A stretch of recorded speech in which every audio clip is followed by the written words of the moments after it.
China has announced President Xi Jinping will travel to Moscow to meet Russian counterpart Vladimir Putin. Asia correspondent Brent O'Halloran.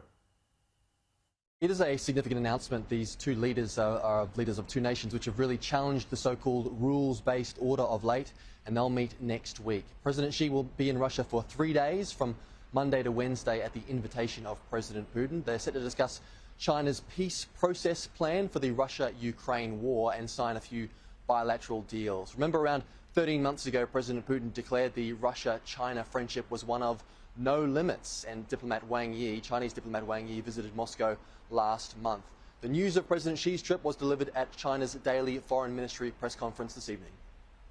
In recent years, President Xi Jinping and President Putin have maintained close exchange. They have charted a course and provided guidance for the sustained, sound and steady growth of China-Russia comprehensive strategic partnership of coordination for a new era. China will uphold an objective and fair position on the Ukraine crisis and play a constructive role in promoting talks for peace.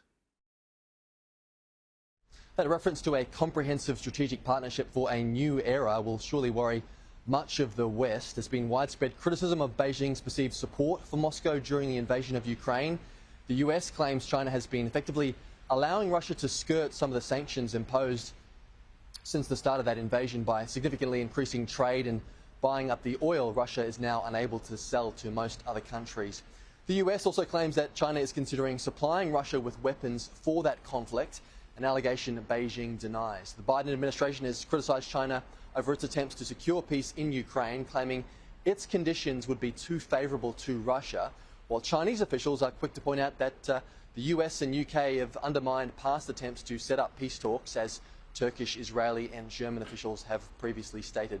The new Chinese foreign minister, he recently implied that the United States is deliberately prolonging the conflict in Ukraine. It's been reported that President Xi will also soon speak with Ukraine's president via video link, so it will be interesting to see what comes out of these Putin-Xi face-to-face talks next week.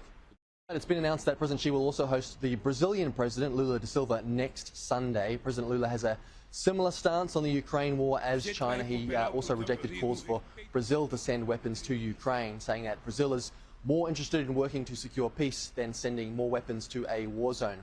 And the big news here in Taiwan this week is that Honduras will sever diplomatic ties with Taiwan to officially recognise China.